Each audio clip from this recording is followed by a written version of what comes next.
Enfin, l'original est de retour pour une nouvelle vidéo. Donc du coup, dans cette vidéo, on va parler de WrestlePalooza 2025. Et j'ai regardé ce pay-per-view et franchement, c'était pas ouf. Je vais pas dire que c'est le pire show de tous les temps, encore une fois, mais c'était pas ouf. Pas ouf, hein, franchement. C'était mieux que tous les pay-per-view dont j'ai fait une review sur cette chaîne, hein. Donc SummerSlam, Clash in Paris, WrestleMania, bref. Mais ce n'était pas forcément un bon show, encore une fois. Donc quand je dis que le show il était pas ouf et qu'il était mieux que les pay-per-view dont j'ai fait une review, ça veut pas dire forcément que ce show il était bon, hein. Je tiens clairement à le dire. Et pour être honnête, en fait, mes idées sont toujours pas claires vu que je viens de regarder le show et que j'ai toujours pas une idée dans la tête en fait du show en fait. Donc je pense que je vais faire mon idée finale à la fin de cette review et je vais vous dire à peu près ce que je donne comme avis réel à ce show. Et du coup, pour rentrer dans le vif du sujet, on va commencer avec cette review. Le show commence avec Triple H qui fait un suçage de lui-même pendant genre 10 minutes en faisant une promo pour introduire le show. Et je suis en mode, à ce point, casse-toi en fait. Là, ça commence juste à être chiant en fait. Genre, le gars il commence à dire, ouais, si vous avez jamais regardé la WWE avant et que vous êtes tombé sur ESPN, il est temps de le regarder ce show. Genre, voilà, bref. Je pense clairement qu'il n'y a pas plus golemont que d'avoir Triple H qui vient dans le ring et qui commence à faire une promo de 10 minutes et qui conçoit directement le fait qu'il y ait des gens qui viennent sur ESPN et qui regardent la WWE pour la première fois. Il n'y a personne qui va aller sur ESPN en fait. ESPN c'est 30 balles. Et il y a littéralement moins d'exclusivité que la WWE Network pour 20 € de plus. Donc voilà, j'en ai déjà reparlé dans la vidéo pronostic de WrestlePalooza. Donc là, voilà quoi, le gars il commence à directement concevoir l'idée que des fans sont en train de regarder la WWE pour la première fois en étant abonné sur ESPN. Genre voilà, c'est le type de mensonge comme ça là, pour laver le cerveau des gens, bref. Et je vais pas trop tarder sur ce truc parce que c'est qu'une partie du show. Mais voilà, ça m'a bien énervé ça. Et du coup, le show commence avec Brock Lesnar contre John Cena. Et ce match, c'était littéralement juste un squash. Et c'était à peu près une perte de temps, en fait. Parce que je sais toujours pas quoi penser de ce match, en fait. Brock Lesnar, il a squashé Cena. Ok, je m'attendais à ce que Brock Lesnar gagne. Ok, mais là, il a squashé John Cena. Et je suis en train de me dire, en fait, c'était quoi le but? Genre, est-ce qu'il y aura une continuité à ça ou Brock Lesnar va juste disparaître? Parce que John Cena, encore une fois, il a toujours ses 2 matchs qui suivent après. Et genre là, il va avoir ces 2 matchs avec le public qui sait que John Cena s'est fait littéralement décimer par Brock Lesnar, quoi. Donc, ouais, ça ruine un peu le truc, tu vois. Mais bon, encore une fois, c'est pas moi le booker, hein. Et on a à peu près, j'ai l'impression qu'on a perdu en fait un match en pay-per-view en fait pour John Cena parce que le gars il s'est juste fait squash. Donc voilà. Puis après, ce qui suit, c'est... Ah ouais, tu veux que je parle aussi du match? Ouais, John Cena, il a fait 3 A, Brock Lesnar s'est dégagé. Après, Brock Lesnar, il en a enchaîné genre 7 des F5 et il a pin Cena, voilà. La fin. C'est tout ce que j'ai à dire du match, en tout cas, tout ce dont je me rappelle. Puis après, le match du coup qui suit, c'est Stephanie Vaquer contre Io Sky pour le championnat du monde féminin qui est vacant, suite à Naomi qui a annoncé le fait qu'elle était enceinte et qui a rendu vacant le titre. Et du coup, on a Stephanie Vaquer contre Io Sky, parce que genre Io Sky c'était l'ancienne championne et Stephanie Vaquer était la challengeuse numéro 1, quoi. Et du coup, on a eu ce match sans réelle rivalité, sans réelle storyline. Le match il était bien pour ce que c'était. Et du coup, Stephanie Vaquer a gagné. Et pour moi, ça va en vrai. Parce que je voulais pas voir vraiment Io Sky gagner le match. Parce que dans la review, j'ai dit que ça aboutira à rien de nouveau, quoi. Donc, autant mettre le titre sur Stephanie Vaquer. Et ils ont osé mettre le titre sur Stephanie Vaquer. Ce que je valide comme idée. Donc voilà, Stephanie Vaquer est la nouvelle championne WWE féminine du monde. Et voilà. C'est tout ce que j'ai à peu près à dire.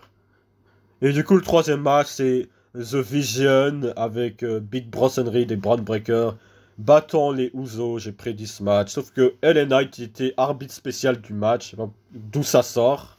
Mais bref, LA Knight, en gros, il a eu quasi aucun impact sur le match, en vrai. Hein.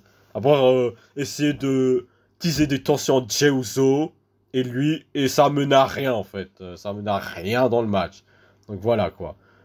Donc du coup, ce qui s'est passé, c'est que, ouais...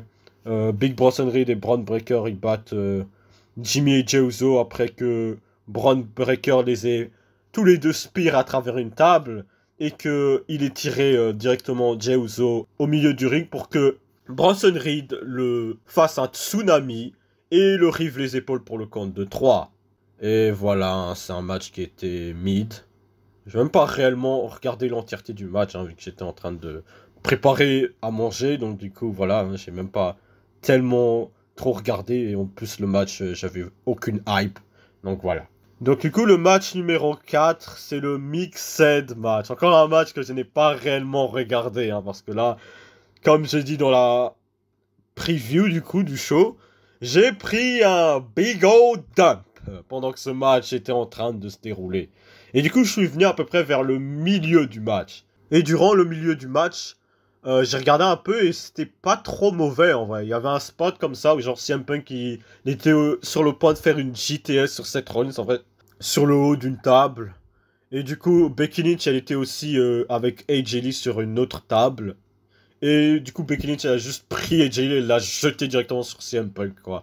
Et genre, ils ont directement cassé la table avec Seth Rollins, AJ Lee et CM Punk. Donc c'était un spot qui était assez bien vu que j'ai jamais vu un spot pareil. Et ça a donné un bon rendu, quoi. Mais du coup, ce qui s'est passé durant le match aussi, c'est que genre, Becky Lynch, elle avait peur de AJ Lee, encore une fois, ce que je trouve totalement stupide et ridicule, en fait. Et même Seth Rollins, des fois, il commence à genre juste faire le tag à Becky Lynch parce qu'il voulait pas confronter AJ Lee, genre. Et je suis en mode, c'est juste gaulement, en fait. C'est des gauleries, en fait. Genre. Pourquoi ils ont peur d'une meuf qui est littéralement bâtie comme une gamine de 12 ans? C'est ça où on est du catch, genre le champion du monde, Seth Rollins, il est en train de faire le tag à sa femme parce qu'il a pas envie de confronter une meuf de 1m50, 40 kilos. Bref.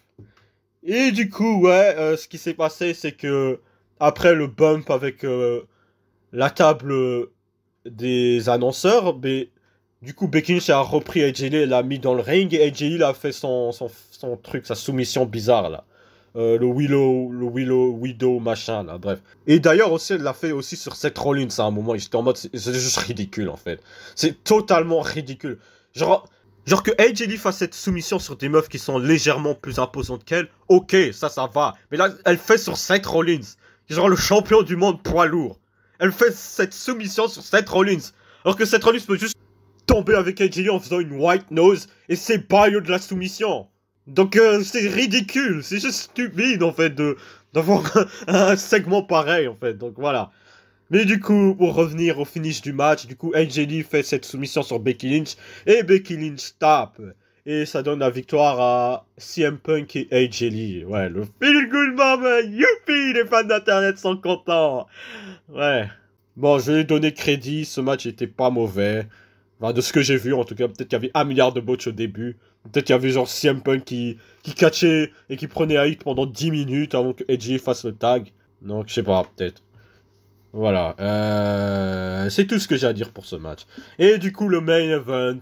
Cody Rhodes défend le championnat indisputé de la WWE face à Drew McIntyre. Et ce match était encore une fois une perte de temps. J'ai genre skip genre 10 minutes du match. Puis après, ouais, Drew McIntyre il commençait encore à hésiter en essayant de faire une Claymore à travers la table des annonceurs sur Cody Rhodes.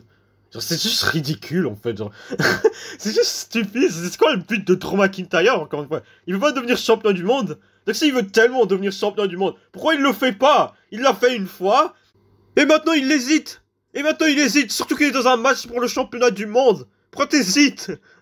Pourquoi tu fais pas juste cette Claymore? Oh, il y a l'arbitre qui le pousse. Mais tu jettes l'arbitre, puis après tu fais la Claymore sur Cody Rhodes. Simple. Bref. Et du coup, il remonte dans le ring. Drew McIntyre, à un moment, il enlève la protection sur le coin. Puis après, Cody Rhodes le jette sur la protection sur le coin. Et il le fait une crossroad. Drew McIntyre dégage. Puis après, à la fin du match, Cody Rhodes refait une crossroad sur Drew McIntyre. Puis après, il le bat. Et ouais, voilà, Cody Rhodes gagne. C'était prédictable. Je l'ai prédit dans la preview, hein. Et j'ai à peu près prédit tous les gagnants des matchs de ce show, en fait. À part peut-être Stephanie Wacker, où j'ai dit que Yusuke allait gagner pour la sécurité, mais ce serait bien que Stephanie Wacker gagne, mais sinon, tous les matchs, ils étaient prédictables. Cody Rhodes, c'était sûr qu'il allait gagner. Drew McIntyre avait littéralement aucune chance, vu le booking qu'il avait avant, où il faisait équipe avec putain de Logan Paul pour affronter Jelly Roll et Randy Orton. Donc voilà quoi. Le mettre dans une position pareille, c'est juste pas crédible. Genre le gars doit faire un repackaging entier de son personnage, parce que son personnage, il est juste merdique. Donc voilà, donc je viens à la conclusion que ce show, il était assez merdique en fait, pour être honnête. Hein. Mais encore une fois, en vrai, je pense toujours que c'est pas le pire show de tous les temps. Il y avait quand même des choses décentes comme le Stephanie Wacker, Yoskai, le Edge Elite CM Punk contre Becky Lynch et Seth Rollins qui était pas si horrible que ça, même si j'ai pas vu l'entièreté du match. Et Cody Rhodes, Drew McIntyre, c'était pas un mauvais match, mais franchement, c'était juste prédictable et ennuyant en fait. Donc voilà. Et il y avait 5 matchs, donc facile de faire un show décent quand t'as 2 matchs qui sont décents justement et le reste est oubliable. Quoi, donc voilà. Ah oui aussi, j'ai oublié de parler, il y avait un segment où Undertaker il était venu de nulle part comme ça. Hein. Parce que Triple H, dans les interviews qu'il avait fait, il avait dit que ouais, il y aura des surprises sur ce WrestlePalooza, faudra s'attendre à du cinéma. Donc du coup, Undertaker il est venu de nulle part pour quasiment aucune raison en fait, de ce que je sache. Il est venu en moto en mode American Badass. Et il a conduit sa moto jusqu'au ringside parce que genre il y avait Stephanie McMahon qui était assis au ringside quoi. Et du coup, Undertaker commence à cutter l'une des pires promos qu'il a jamais fait de sa carrière en fait. Et il commence à dire Stéphanie, cette place n'est pas prise. Puis après, il s'assit directement à côté de Stéphanie. Je suis en mode, qu'est-ce qui se passe en fait? Genre, c'est quoi ce truc? Et après, Undertaker commence à dire, on se connaît depuis longtemps, tu sais, hein. Puis après, il dit après, par la suite, que Stephanie McMahon est introduit au Hall of Fame. Et je suis en mode, c'est bon, ça commence à être juste une perte de temps ce show en fait. Ça commence juste à être une perte de temps ce show en fait. Et Undertaker, il ressort de cette affaire en tant que catcheur le plus vendu de l'histoire. Là, c'est plus Undertaker, là. Ce n'est pas Undertaker. Ça, c'est putain de sell-out Mark Calloway. Ce n'est pas l'Undertaker, ça. C'est juste un vieux gars qui est en train de conduire une voiture et qui vend son âme, alors qu'il l'a vendue en tant que Undertaker, pour dire des âneries pareilles, en fait, et dire que maintenant Stephanie McMahon est dans le Hall of Fame. Super fantastique. Et en quoi ça a un impact sur le putain de show? Donc voilà, j'en avais rien à faire de ce segment. Undertaker, c'est un sell-out. Cette Paul Levesque era, là, cette ESPN era, ou cette McMahon-Hemsley era, c'est un total désastre, en fait. Et ce pay-per-view en est la preuve formelle. Personnellement, je ne paierai jamais 30 balles pour regarder un show aussi médiocre. Et Stephanie McMahon au Hall of Fame, mais en vrai, pourquoi pas? C'est pas comme si c'était Stacy Keibler ou Godfather qui était introduit au Hall of Fame, ou même Umaga, donc voilà. Why not? Donc c'est à peu près tout ce que ZOG avait à dire. ZOG vous dit de vous abonner, de liker, de commenter, de partager. Et ZOG vous dit à plus tard. Bref.